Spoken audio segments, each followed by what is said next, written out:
Assalamualaikum warahmatullahi wabarakatuh. Selamat pagi, salam sejahtera untuk kita semua. Selamat pagi, Bu. Pagi, Bu. Selamat pagi, Bu. Ya, saya ulangi, bagi yang belum menyalakan video, silakan videonya dinyalakan, sebab ini saya record. Dan yang belum mengedit nama, silakan diedit name-nya dulu, kemudian baru namanya, nama kalian, gitu ya, di Zoom-nya. Oke. Hari ini kita bertemu di pertemuan kedua, seperti yang sudah saya berikan minggu lalu materinya. Di pertemuan awal, perkenalan terkait statistik dan probabilitas, bahwasanya teman-teman saya beri tugas untuk coba cari apa sih statistik deskriptif dan statistik inferensial. Ada yang bisa menjawab terkait hal tersebut? Silakan. Silakan untuk yang sudah mencari. Silakan.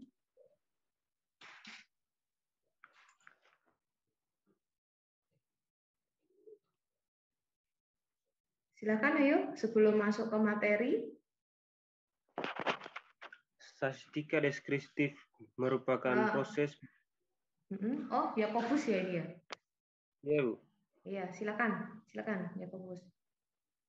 Statistika deskriptif merupakan proses melakukan kategorisasi dan pendeskripsian informasi, Bu.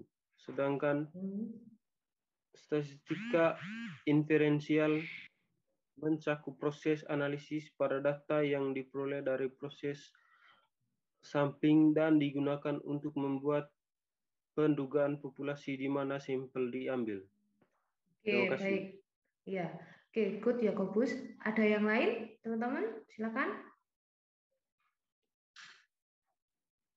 Jadi sebelum masuk ke materi statistik parametrik dan non parametrik, nanti kita mantapkan dulu di penjelasan terkait deskriptif dan inferensial ya.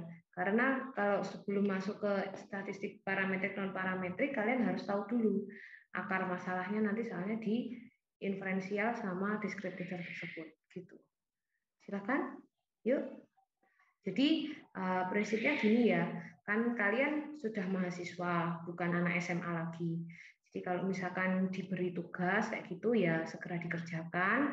Terus kemudian kalian nanti yang mengeksplor diri kalian sendiri, bukan kok menunggu dosennya memberi materi, kemudian kalian baru mendengarkan, nggak kayak gitu.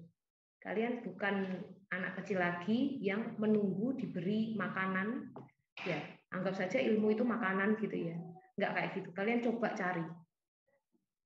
Prinsipnya mahasiswa kayak gitu kan, mahasiswa wajib kritis ya. Gimana cara kalian kritis kalau kalian nunggu materi dari dosennya, kan nggak kayak gitu caranya, cara kerjanya. Ya, oke. Silakan untuk teman-teman yang lain. Yakobus sudah mendahului, silakan.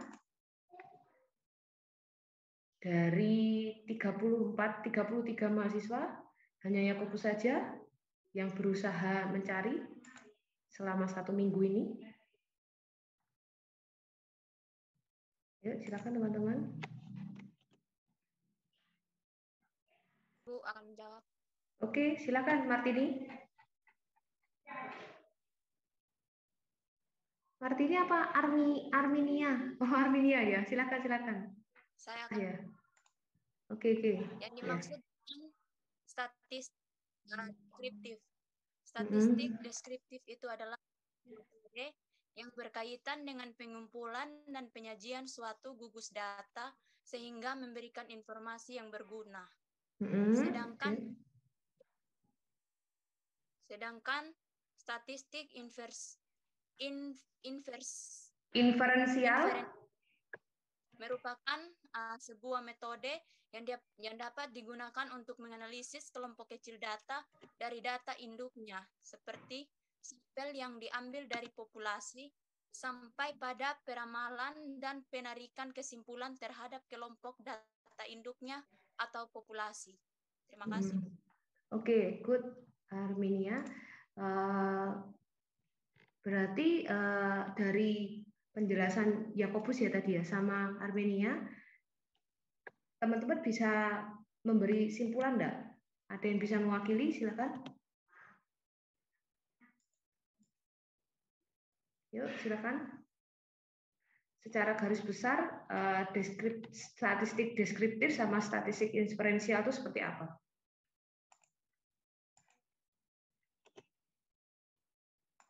Jadi kalau kita membaca suatu penjelasan, itu kan masih dari mengambil kutipan dari punya orang kan kayak gitu ya. Sedangkan kalau kita sebagai pembaca itu kan harusnya bisa mendeskripsikannya secara personal, secara kita pahamnya seperti apa, kan kayak gitu normalnya.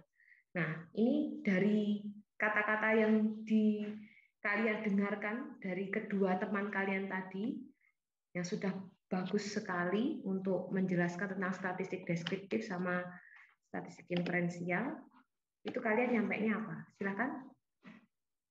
Ya, Bu. Oke, silakan. Afrianus ya ini ya? Ya, Bu. Oke, silakan Afrianus. Kalau untuk deskriptifnya, Bu, itu penyajian data dalam bentuk tabel atau pengumpulan data dalam bentuk tabel diagram. Selanjutnya, yang inferensial. Yang diferensialnya penyajian data dalam bentuk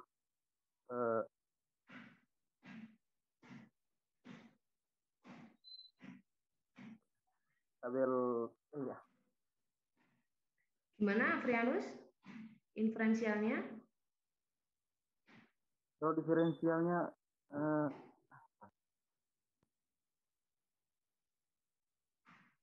Oke, baik, nggak apa-apa, Afrianus. Jadi untuk yang inferensial maunya statistik lanjutannya dari deskriptif gitu ya? Iya, Bu. Oke, baik, ya, nggak apa-apa. Sudah bagus, sudah berani ngomong daripada yang enggak sama sekali ya. Oke, pembuka di pagi hari ini saya mulai share screen terkait statistik deskriptif dan inferensial dulu, baru lanjut ke parametrik dan non parametrik. Jadi statistik itu ada dua ya jenisnya, itu ada deskriptif dan inferensial atau inferensi, kadang ada yang nulis inferensi seperti itu.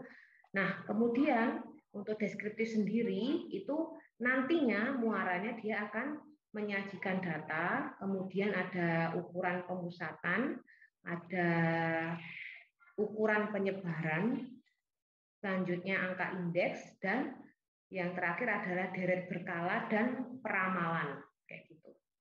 Kemudian kalau inferensial sendiri itu nanti terkait tentang probabilitas dan teori keputusan, kemudian metode sampling, selanjutnya yang ketiga teori pendugaan, pengujian hipotesa, yang kelima ada regresi dan korelasi, dan yang keenam nantinya ada statistik non parametrik tersebut. Jadi kayak gini, secara garis besar dari yang dijelaskan oleh ketiga temanmu tadi, maunya statistik deskriptif itu merupakan statistik awal yang nantinya dia hanya just menggambarkan data. Jadi nanti menggambarkan data itu dalam bentuk tabel, ataukah diagram, ataukah dalam bentuk bar chart, ataukah nanti dalam bentuk ini ya, indeks angka indeks seperti ini yang yang ada di materi ini, yang sesuai dengan penulisan di materi ini. Jadi secara garis besar hanya penggambaran data dari data yang hanya tertulis kalimat berupa kalimat. Nah, kemudian kalian nanti mengumpulkannya dalam bentuk menuliskannya ulang dalam bentuk diagram-diagram seperti itu.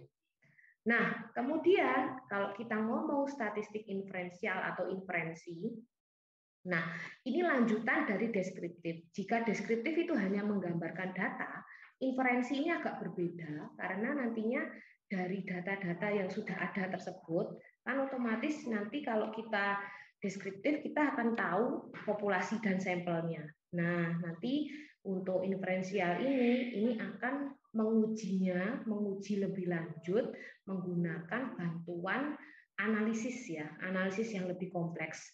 Seperti nanti kalau untuk sipil sendiri lebih simpelnya itu pakai uji T, uji F, atau di sini sudah tertulis di sini ada regresi, korelasi kayak gitu. Ada lagi yang levelnya lebih tinggi ya pakai PET analisis atau ANOVA, ANACOVA seperti itu namanya. Jadi secara garis besarnya deskriptif itu hanya penggambaran sebuah data. Kalau inferensial ini masuk ke analisis yang lebih kompleks dilanjutkan dari deskriptif ini. Nah, gimana kita bisa tahu caranya kita hanya sampai ke deskriptif atau ke inferensial, nanti lanjutkan ke inferensial. Nah, ini caranya kita harus mengenali dulu mengenali si penelitian kita. Dari jenis penelitian, rancangan penelitian apa, kita harus mantapkan di awal dulu, kemudian nanti baru kita bisa menentukan analisisnya kita menggunakan apa, kayak gitu. Nah, untuk rancangan penelitian nanti kita bahas di materi selanjutnya ya. Jadi ini kita bahas dulu terkait yang di awal tentang statistik deskriptif, kemudian statistik inferensial dilanjutkan parametrik dan non parametrik. Nah, ini pembahasan lebih mendalam terkait statistik deskriptif, yaitu statistik yang digunakan untuk menganalisis data dengan cara mendeskripsikan atau menggambarkan data dengan apa adanya berupa karakteristik data kayak gitu. Jadi gambarkannya nanti bisa berupa menggunakan tabel, diagram, terus bar chart kayak gitu, kemudian atau pakai yang pie, diagram pie kayak gitu, persentase gitu ya nanti yang munculnya. Selanjutnya, statistik deskriptif sendiri itu digunakan untuk menyajikan dan menganalisis data agar lebih bermakna dan komunikatif. Dibandingkan kita hanya membaca kalimat atau kata yang kita rangkum ya, yang kita rangkum di suatu laporan. Kan biasanya kalau laporan itu kan isinya mungkin nomor, kemudian nama, uraian kegiatan kayak gitu ya. Nah, uraian kegiatan kan pasti banyak. Misalkan kalau kita meneliti tentang kecelakaan lalu lintas kayak gitu. Nah, kecelakaan lalu lintas kan kalau misalkan kita bahas tentang karakteristiknya itu kan banyak ya. Melihatnya dari segi apa aja itu kan ada banyak. Contohnya seperti karakteristik itu, kalau kita ngomong karakteristik kecelakaan lalu lintas pasti akan meliputi jenis tabrakannya, kerugian material, terus kemudian ada juga yang ini korbannya, jenis kelamin korbannya atau pelakunya kayak gitu, laki-laki kah atau perempuan kah gitu. Terus kemudian kondisi cuaca seperti apa. Nah, biasanya seorang polisi itu akan menulis dengan kalimat kayak gitu ya. Nah, kemudian kita sebagai peneliti itu menggambarkan kembali misalkan mengkelompokkannya misalkan berdasarkan jenis kelamin dari tahun 2000 sekarang kalau penelitiannya 2022 berarti 5 tahun ke belakang itu normalnya penelitian data yang diambil itu 5 tahun ke belakang ya, berarti berhenti di 2017. Jadi mulai 2017 sampai 2022 di jalan A itu yang terlibat kecelakaan berdasarkan jenis kelaminnya itu ada sekitar sekian persen wanita atau sekian persen laki-laki kayak gitu. Itu digambarkan menggunakan diagram chart pie, diagram pie gitu bisa. Jadi dengan adanya presentasi tersebut itu kan lebih bermakna dan komunikatif daripada kita hanya membaca bacaan uraian yang kalimatnya panjang kayak gitu kan ya.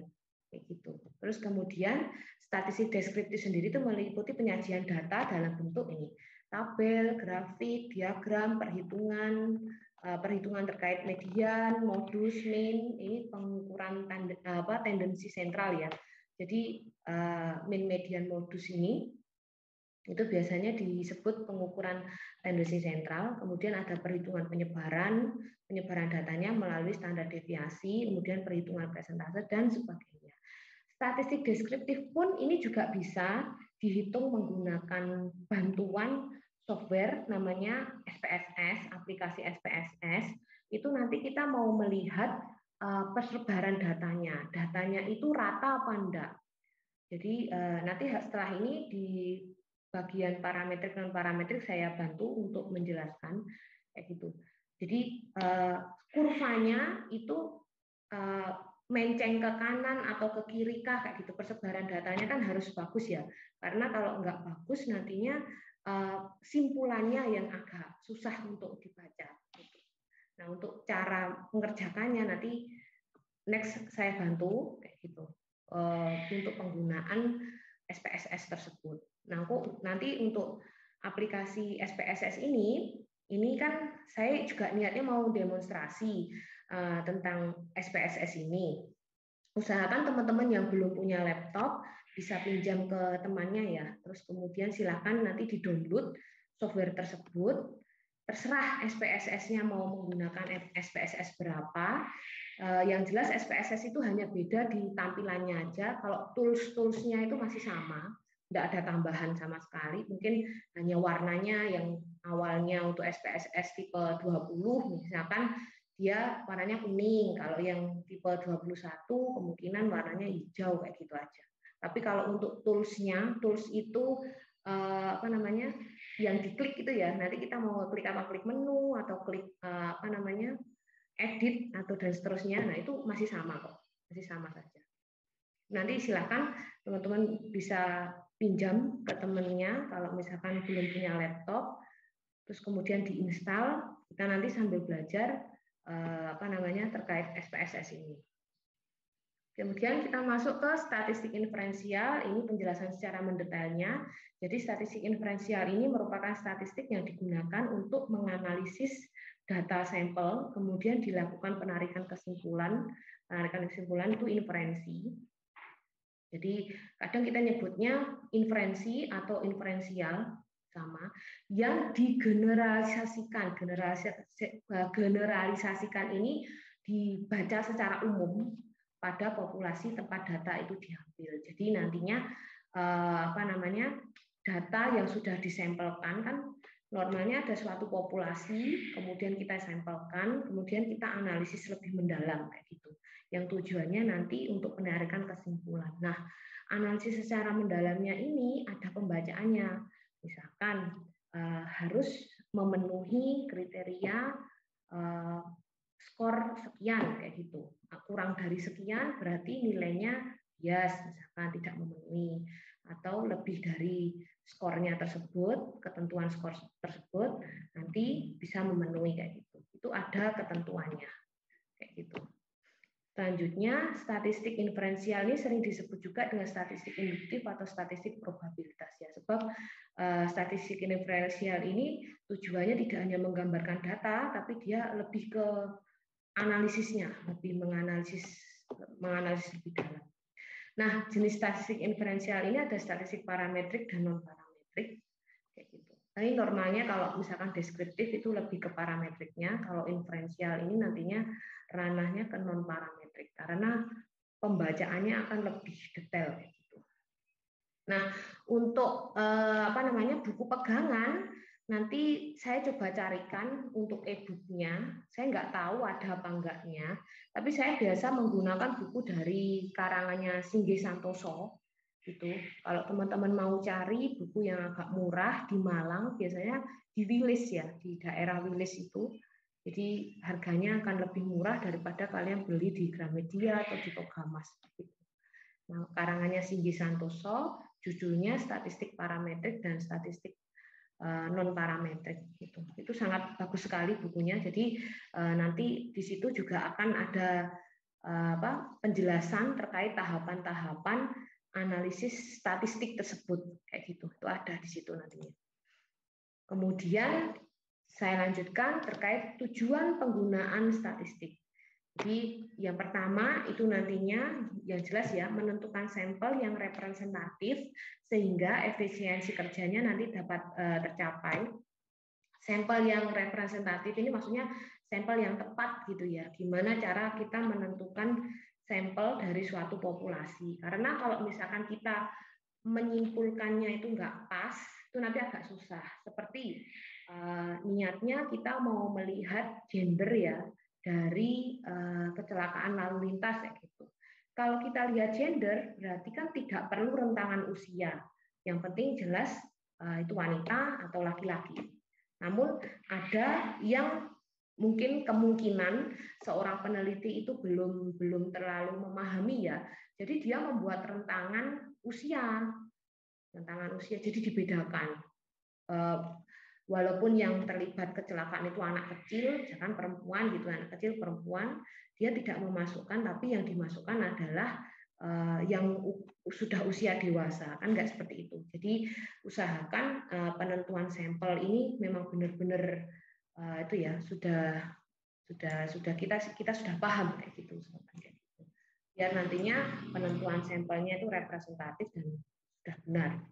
Kemudian membaca data semudah mungkin. Nah, contohnya seperti tadi, daripada hanya sekedar uraian kalimat, jadi diupayakan penggunaan statistik ini tujuannya kita bisa membaca data menjadi mudah. Selanjutnya untuk yang ketiga, melihat ada tidaknya perbedaan antar kelompok. Nah, kalau kita nantinya sudah menyimpulkan ya, membuatnya sudah sesuai dengan pengumpulan data, jadi sudah terkelompok gitu. Jadi nanti kita kelihatan pembacaannya kan mudah, kemudian ada perbedaannya enggak antar kelompok ini. Selanjutnya melihat ada tidaknya hubungan antar variabel. Jadi untuk hubungan antar variabel ini ranahnya pasti ke nantinya inferensial non parametrik karena dia akan menganalisis lebih mendalam kayak gitu. Kabar baiknya kalau untuk kalian yang anak teknik sipil, normalnya biasanya dia ranah penelitian di sipil sendiri tidak sampai nantinya ke inferensial. Normalnya mentoknya sampai di deskriptif, hanya penggambaran data. Sebab kalau inferensial itu biasanya digunakan kalau misalkan rancangan penelitiannya menggunakan kualitatif ya. Jadi kalau kualitatif itu perlu lebih mendetail. Intinya kalau misalkan penelitian kita walaupun kuantitatif tapi kita menggunakan survei, metode survei, wawancara kayak gitu, itu kan pasti menggunakan bacaan ya, teks kayak gitu ya. Nantinya kita perlu sampai ke ranah inferensial, jadi kuantitatif yang dikualitatifkan dengan cara memberi skor kepada jawaban-jawaban si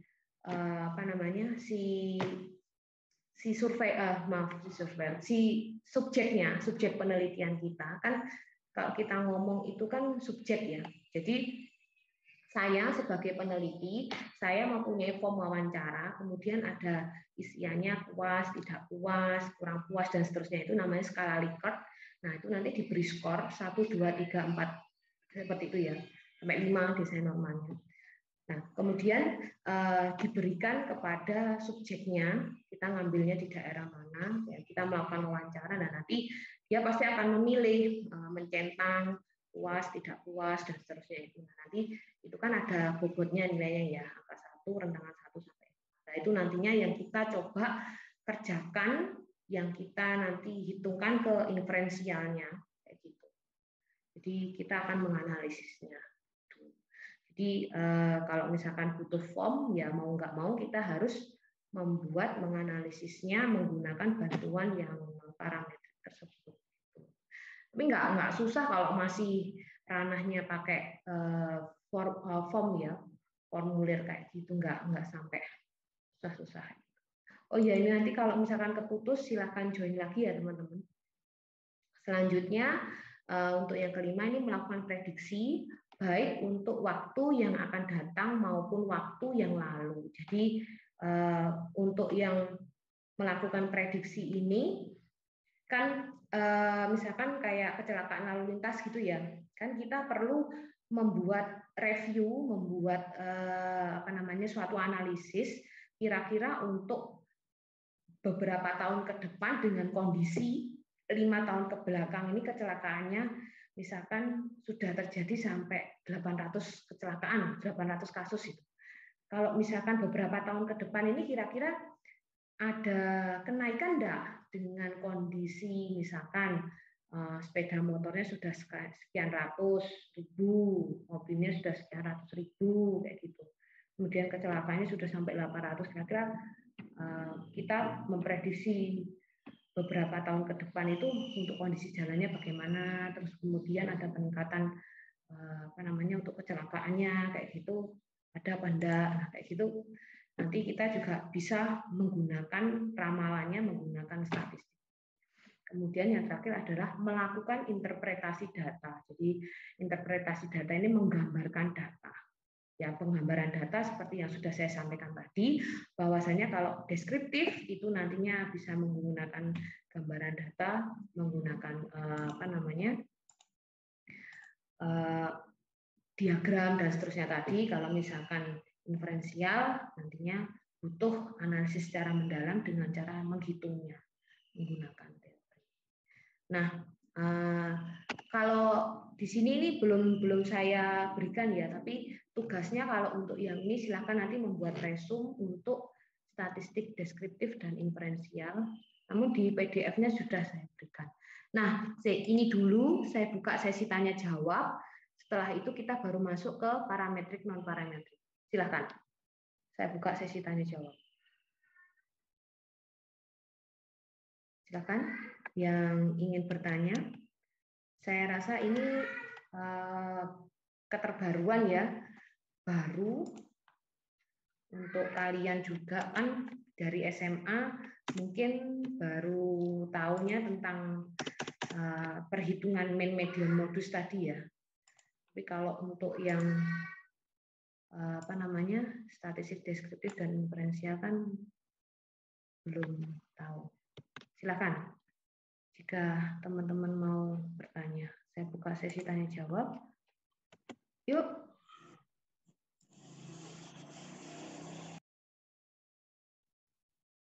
Silakan yang akan bertanya. Nanti kalian ada tugas buat resume loh ya. Jadi kalau nggak paham apa yang saya sampaikan tadi, susah nantinya buat resumenya. Ini yang on kok cuma satu orang ya? Yang lain kemana? Nggak mau nyalakan video dah. Ini juga saya sudah beritahu ganti namanya. Ini juga masih ada yang belum mengganti nama. Name-nya dulu, kemudian baru nama, di rename. Saya suruh nyalakan video, juga nggak mau nyalakan video. Jadi prinsipnya kalau misalkan kuliah online itu ya susah-susah gampang, balik ke kalian, niat apa enggak. Kalau enggak niat ya nanti ilmunya ya enggak nyampe.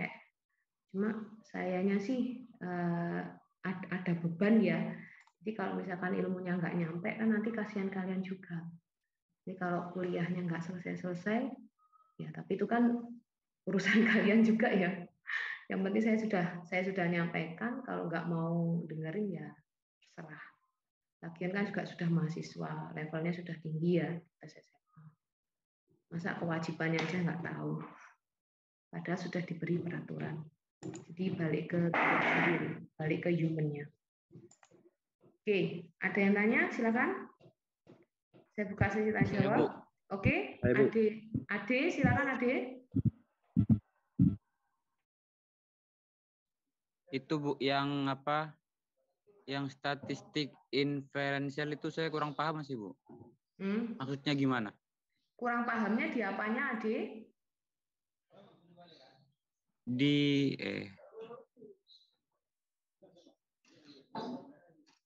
penjelasannya Bu. Di penjelasan bagian yang mana? Kalau Ade ngomong saya nggak paham terkait penjelasannya, yang lebih spesifiknya di mana? Kan pertanyaannya luas itu ya.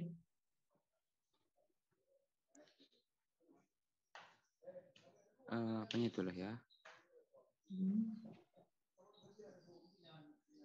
Itu Bu, yang statistik inferensial sering disebut juga statistik induktif atau statistik probabilitas. Oke, baik. Jadi statistik probabilitas atau statistik induktif itu kata lain dari statistik inferensialnya, Adi. Jadi apa namanya? Dianya nanti memerlukan analisis lebih mendalam karena kalau tidak dianalisis lebih mendalam nanti tidak mendapatkan kesimpulan kayak gitu. Itu untuk statistik inferensial. Jadi lanjutan dari statistik deskriptif gitu ya. Itu Adi. Makasih Bu. Silakan Dionysius.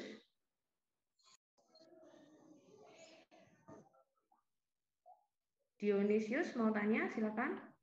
Ya, Bu. Mau tanya yang modus, median, dan min, Bu. Kenapa modus, min, dan median itu sangat penting dalam analisis statistik?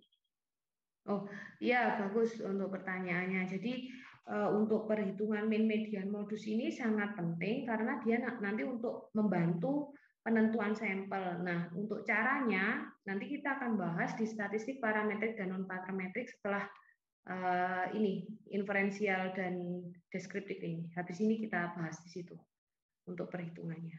Nanti ada pembahasannya tersendiri kok. Tuh. Makasih Bu. Oke, silakan untuk yang lain. Ada yang mau tanya lagi?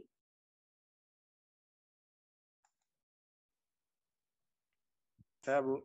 Oke, silakan Yumai. Yumai Yakobus. Oke, baik. Yumai dulu dah ya. Saya mau bertanya tentang statistik deskriptif Bu.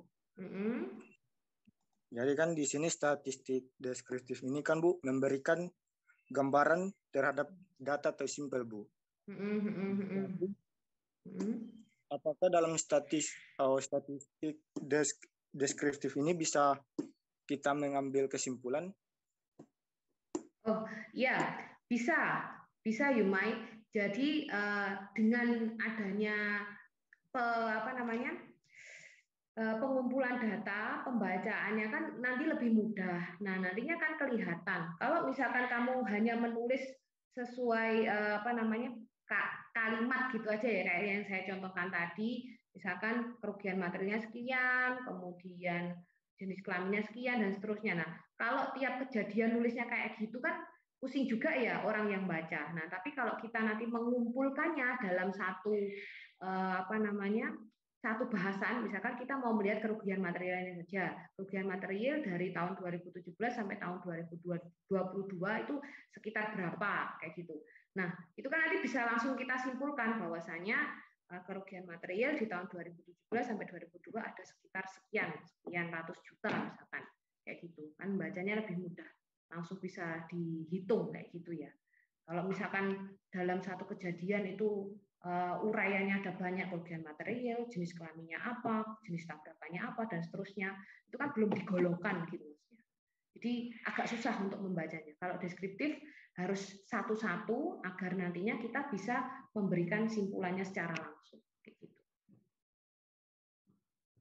Ya bayangkan saja kalau kalian nulis penyajian statistik deskriptifnya agar lebih bermakna dan lebih komunikatif. Ya, tadi caranya sudah saya sampaikan ke Yumai tadi ya. Jadi si data itu yang data tumpukan selama 5 tahun itu biasanya yang nulisnya hanya berupa kalimat. Kemudian kita sajikan dengan cara menggunakan diagram-diagram tadi memunculkannya. Pakai diagram diagram batang itu ya, terus kemudian pakai diagram pie, lihat presentasenya, nah, kayak gitu. Ya, bisa juga dalam bentuk tabel, itu bisa. Kayak gitu, Arminia. Itu nanti terus kemudian kita simpulkan, kemudian kita akan membuat simpulannya per topik bahasan. Gimana Arminia? Ya, Bu. Tadi secara garis besar sudah saya sampaikan ke Yumai ya. Kayak gitu. Oke, ada lagi tadi yang mau tanya?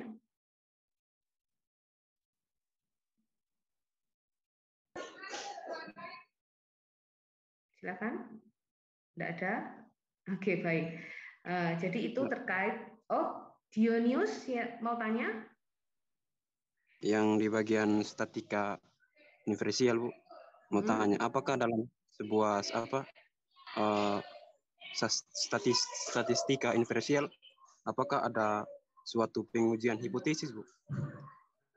Nah, untuk kita bahasnya statika ya. Jadi kalau misalkan hipotesis itu nantinya pasti akan berhubungan juga dengan ini statikanya, otomatis seperti itu.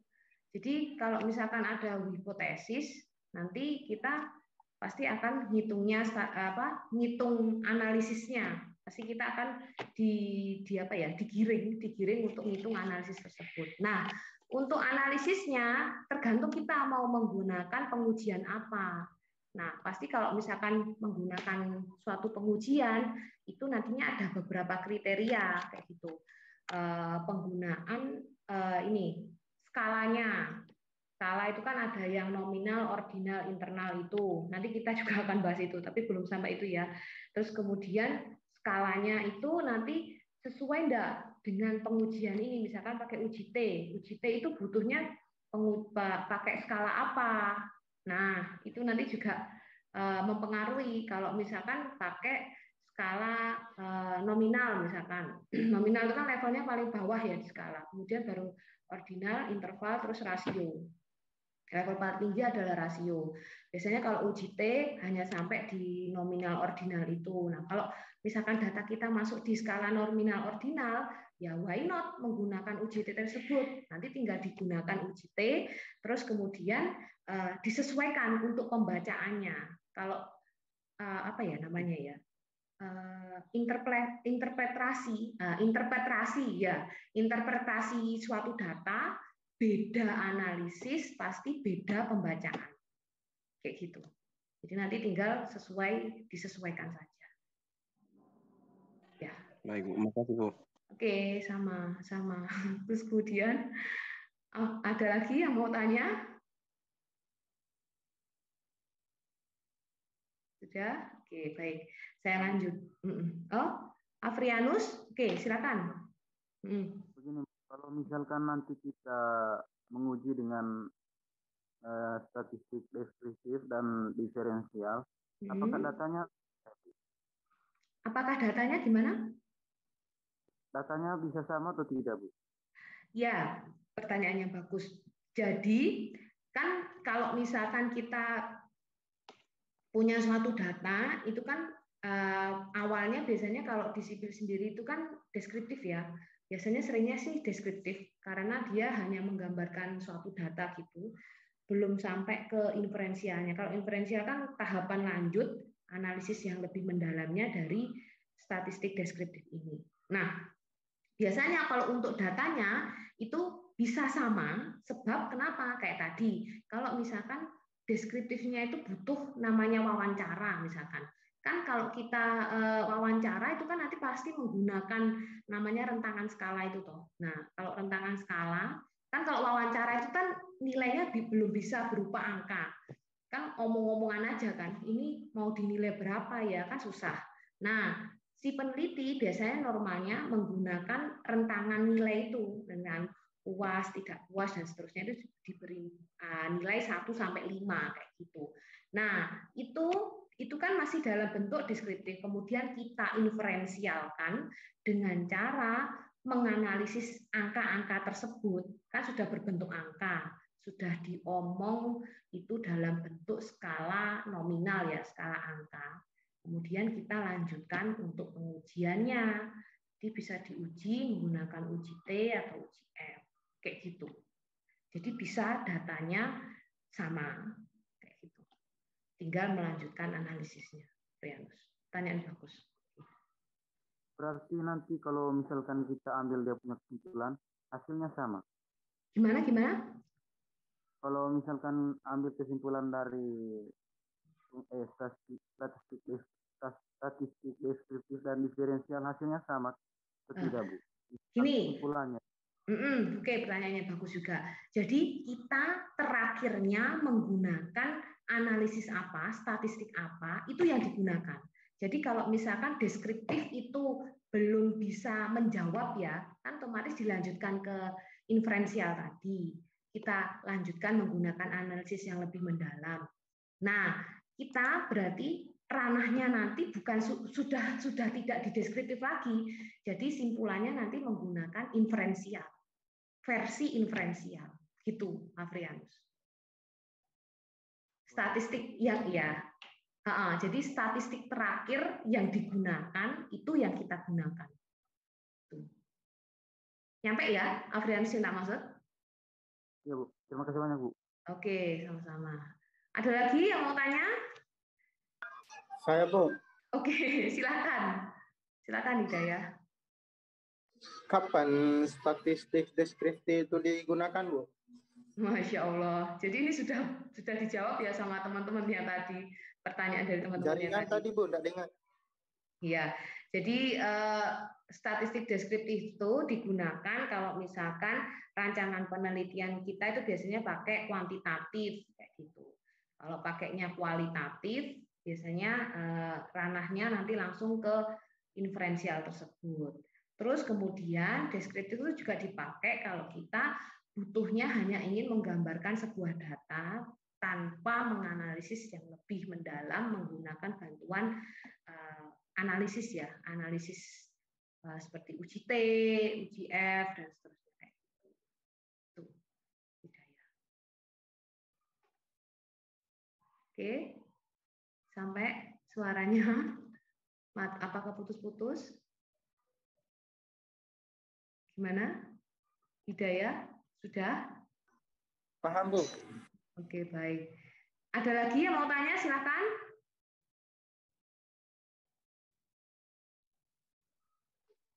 Saya Bu. Oh, Martini dulu. Oke, silakan. Ya, kalau statistika ini kan kayak kita itu belajar tentang bagaimana kita mengumpulkan data, kemudian kita mengolah, kita menganalisis gitu kan Bu. Nah, kalau khusus untuk anak teknik sipil nih Bu, apa yang bisa dijadikan bahan penelitian gitu? Bahan penelitian? Iya, kalau tadi kan tentang kecelakaan lalu lintas, misalkannya di tol mana gitu kan, Bu. Itu kan terlalu umum itu. Kalau misalkan khusus untuk anak teknik gitu, apa yang bisa dijadikan bahan penelitian? Ya, itu tadi sebenarnya salah satu contoh kalau misalkan ranah penelitiannya di sipil. Nggak umum itu sudah masuk ke ranah penelitian sipil yang transportasi, kayak gitu. Jadi kalau mau memperdalam ranah penelitian apa saja nanti di semester 6 ya. Masuk di semester 6 di pelajaran mata kuliah metodologi penelitian. Kayak gitu Martini. Jadi kalau mau memperdalam silakan nantinya di rancangan penelitian. Di metode penelitian kayak gitu. Nah, kalau untuk contohnya tadi itu salah satu yang saya ambil dari ranah penelitiannya ngambil di transportasi, bidang transportasi. Jadi itu enggak umum, tapi sudah ya memang seperti itu. Kalau misalkan kita penelitian di ranah transportasi, salah satunya melihat suatu kecelakaan lalu lintas kayak gitu. Tuh. Ya Bu, terima kasih. Oke, silakan. Hilarius mau tanya? Saya mau tanya Bu. Oke, silakan. Saya mau tanya statistik dan statistik inferensial. Saya mau nanya Bu. Di ini kan ini pengajiannya data dan atau bentuk data gitulah. Dan statistik inferensial ini estimasi dan penarikan kesimpulan. Saya mau tanya Bu, perbedaan penyajian di kedua itu di mana ya Bu? Jadi perbedaannya kan tadi sudah saya singgung. Kalau deskriptif itu hanya penggambaran data, tapi kalau untuk inferensial itu analisis yang lebih mendalam. Dia tidak hanya menggambarkan data, tapi menganalisisnya menggunakan bantuan analisis statistik. Jadi bisa pakai software atau mau pakai Excel silahkan. Tapi biasanya kalau saya sih menggunakan software kemudian diinterpretasikan pembacaannya. Jadi ada ada cara bacanya sendiri-sendiri. Beda analisis, beda cara bacanya, beda ketentuan bacanya kayak gitu. Nah, makanya tadi saya sudah bilang kalau mau menghitungnya, menganalisis secara lebih mendalam tadi menggunakan inferensial itu butuh namanya buku pegangan. Nah, saya biasa pakai bukunya Singge Santoso, itu statistik parametrik dan non parametrik tersebut kayak gitu. Ya. Gitu ya, Hilarius ya. Gimana Hilarius, sudah? Ya, Bu. Terima kasih, Bu. Oke, ya, Bu. baik. Terima kasih ya, Bu. Ada lagi yang lain kalau mau tanya silakan. Sudah? Oke, baik. Jadi itu terkait bahasan deskriptif dan inferensial ya. Cukup menarik saya rasa karena banyak yang tanya ternyata. Kalau saya lanjutkan bahasanya tentang statistik parametrik dan non parametrik. Jadi diingat-ingat tadi ada tugasnya, silakan buat resume tentang inferensial dan diferensial. Inferensial dan deskriptif, saya sampai ngomong diferensial, tolak matematika. Oke. Jadi ini sekarang masuk ke statistik parametrik dan non parametrik. Jadi tadi setelah inferensial dan deskriptif, setelah kita paham gimana nantinya kelanjutannya ya masuknya, nah, kita masuk ke parametrik dan non parametrik. Nah, ini pengertiannya secara global. Jadi parametrik dan non parametrik ini punya parameter nantinya pengolahan data, pengolahan data itu ada parameternya, pengukurannya. Jadi lewat statistik parametrik ini dan non parametrik. Nah, kalau parametrik sendiri itu berhubungan dengan inferensi atau proses statistik yang membahas parameter populasi, jenis data interval atau rasio, kemudian distribusi datanya normal atau mendekati normal. Jadi kita nantinya juga perlu tahu skala pengukuran ya, skala interval, nominal, interval, rasio, kayak gitu. Skala sebutan skala dalam statistik kayak gitu. Kita harus tahu itu dulu sebelum nantinya menentukan ini masuknya ke statistik yang mana kayak gitu. Kemudian statistik non parametrik itu proses statistik yang tidak membahas parameter populasi, jenis data nominal atau ordinal. Jadi dia tidak pakai nominal ordinal ya, dia pakai yang interval rasio kayak gitu. Jenis datanya dia pakai yang nominal ordinal, itu saya salah ngomong. Yang interval rasio tadi ketentuannya yang parametrik. Kemudian distribusi data tidak diketahui atau tidak normal. Jadi biasanya datanya kalau tidak normal mau nggak mau pakai non parametrik. Terus kita masuk ke jumlah variabel. Nah, kalau kita ngomong variabel itu ada dua, univariat dan multivariat. Kalau univariat itu kasarnya cuma satu, ada satu pengukuran untuk n sampel atau beberapa variabel, tetapi masing-masing variabel dianalisis sendiri-sendiri. Contohnya korelasi motivasi dengan pencapaian akademik misalnya seperti itu. Jadi dia hanya ada satu pengukuran. Kalau multivariat ini ada dua atau lebih pengukurannya. Untuk n sampel di mana analisis antar variabel dilakukan bersamaan. Contohnya pengaruh motivasi terhadap pencapaian akademik dipengaruhi oleh faktor latar belakang pendidikan orang tua, faktor sosial, ekonomi, faktor sekolah. Jadi yang pendidikan orang tua, sosial ekonomi, sekolah itu nantinya yang disebut variabel dan butuh pengukuran.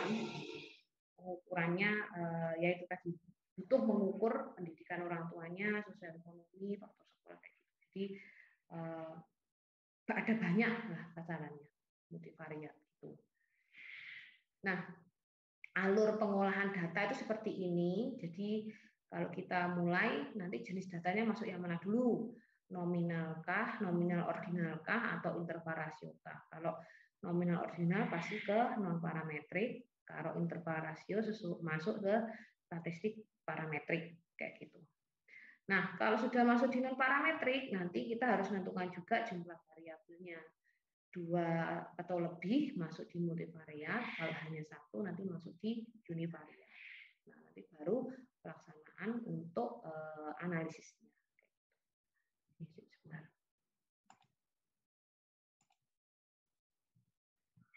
Nah, selanjutnya ini penyajian data. Jadi, sebentar.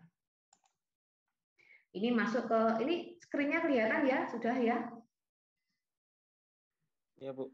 Oke, jadi ini penyajian data dalam bentuk grafik, dalam bentuk tabel, contohnya seperti ini. Ini bisa digunakan nantinya kalau misalkan ranah penelitian kita, statistiknya masuk di deskriptif tadi.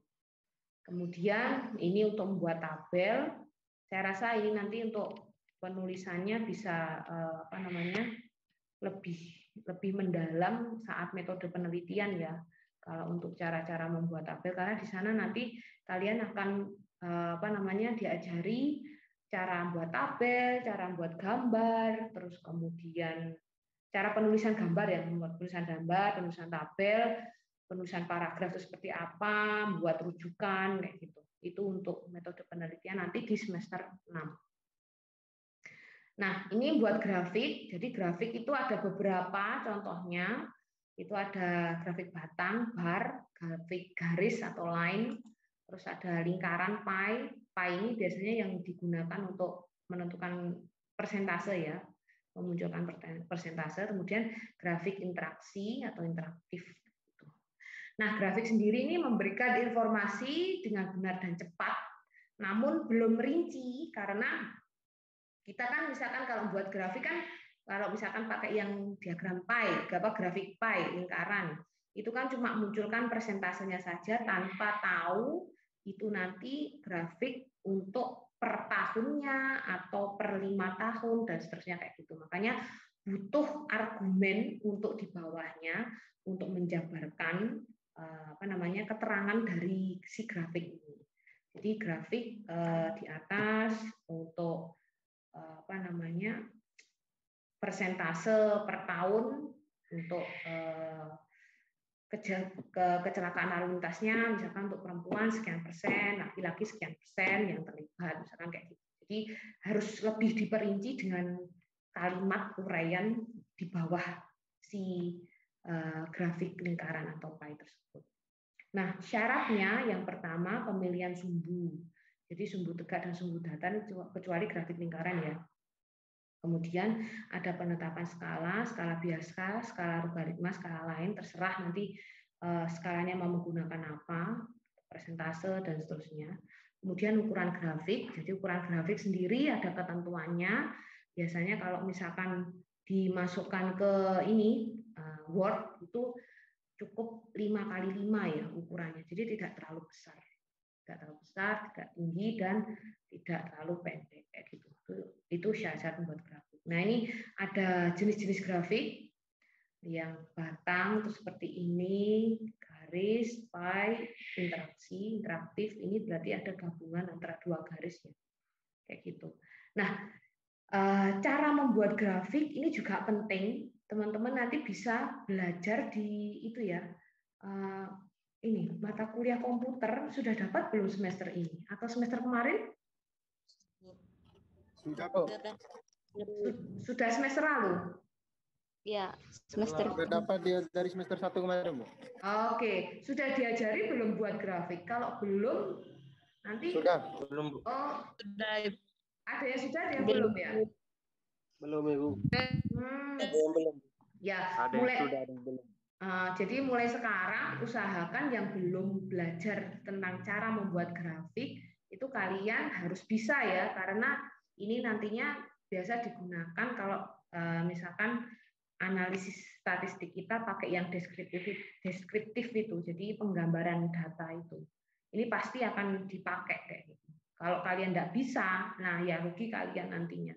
Pasti akan bingung untuk caranya buat grafik ini. Itu ya. Nah, kita masuk ke frekuensi. Kalau kita sudah masuk ke frekuensi, ini nantinya pasti akan menyinggung ke mean median modus. Nah, nanti ini habis ini ada mean median modus ya. Masya Allah cepat sekali ini waktunya ya. Oke, Ini nanti kalau masih belum selesai, kalian sambil baca-baca materi yang sudah saya share ya, yang terkait ini, kita nanti akan bahas lagi minggu depan gitu, lebih mendalamnya ya, karena waktunya sudah mau habis juga ini, kayak gitu. Saya juga ada kelas lagi habis ini. Oke, frekuensi ini banyaknya data untuk satu kelompok atau klasifikasi. Ini ada contohnya. Ini cara perhitungannya.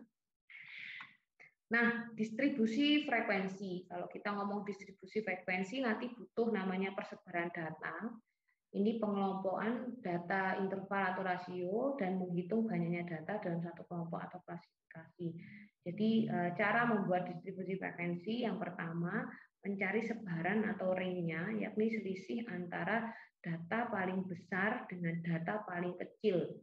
Di antara 35 sampai 20, berarti dapatnya nanti adalah sekitar 15 data, ini ya, 35 ke 20.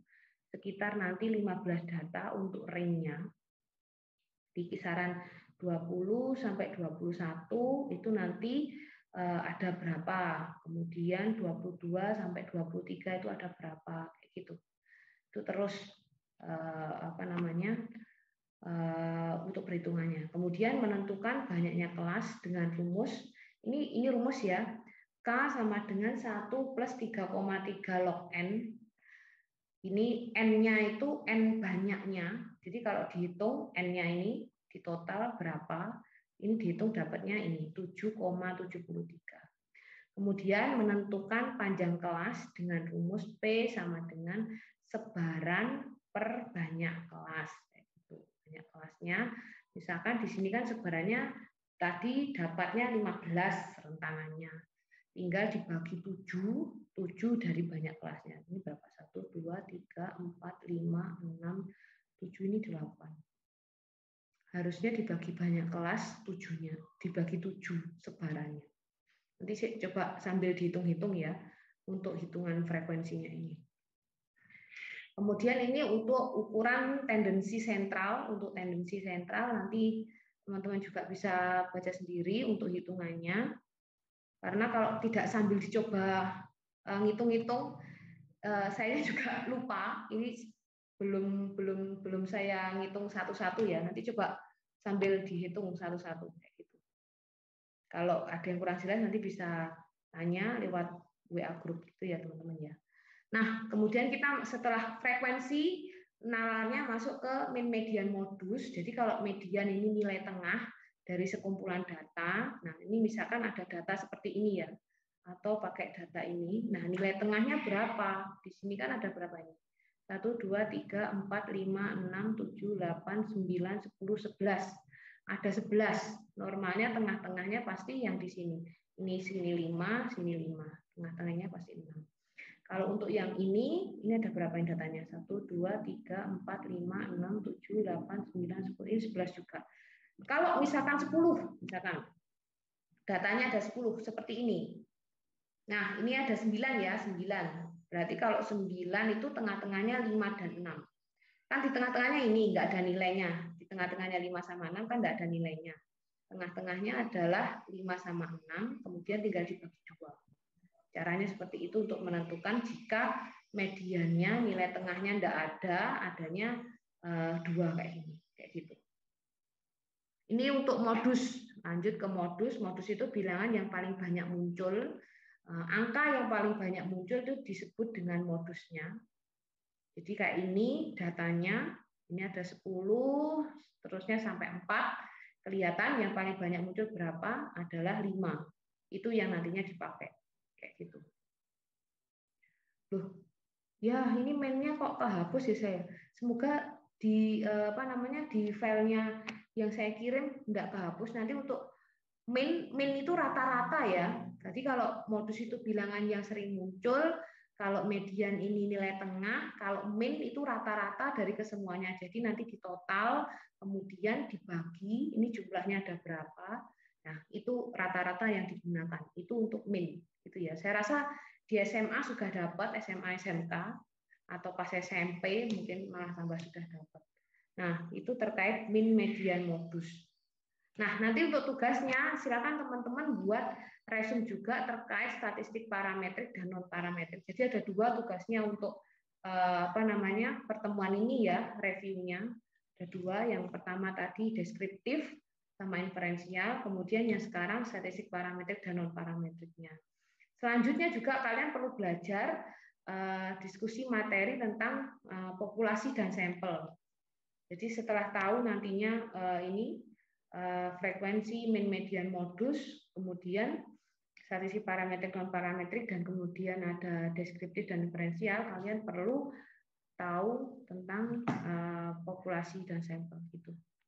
Jadi ini kan belum keseluruhan ya, tak bahas. Nanti kalau misalkan teman-teman masih kurang jelas, silahkan bertanya, kita diskusi di WA grup gitu ya teman-teman ya. Oke, saya buka sesi tanya jawab, silakan. Ini masih ada waktu 4 menit. Ada yang mau tanya? Ya, Bu. Oke, silakan. Ini mengenai tugasnya, Bu. Datanya kita ambil sendiri atau bagaimana, Bu? Data ngambil sendiri. Tuh, kan cuma buat resume. Buat resume aja ya, Bu? Iya, buat resume-nya aja, nggak sampai pengambilan data. Jadi nanti silakan buat resume-nya. Oke. Ada lagi yang mau ditanyakan? Silakan. Bu, ngeresumnya boleh pakai tulis tangan nggak, Bu? Iya, memang ke semua tugas untuk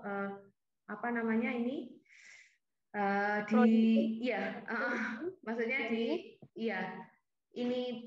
untuk daring ya. Saya seringnya memang pakai tulis tangan karena biar tahu kalian lihat kerjakan apa enggak. Kalau misalkan nulisnya pakai komputer nanti bisa aja copy paste. Jadi seringnya selalu tulis tangan dan itu difoto. Itu ya, Mbak ya. Oke, baik, Bu.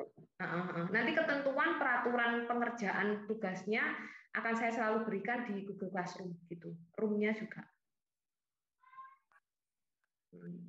Oke, silakan, ada lagi yang mau tanyakan? Tidak ada? Oke, baik. Jadi itu dulu terkait kuliah hari ini. Belum sampai 10.40, enggak apa-apa ya, karena habis ini saya juga ngajar, ini 10.40 pas. Jadi saya perlu mempersiapkan materi untuk perkuliahan selanjutnya. Saya mohon maaf belum bisa sampai full 10.40 gitu ya.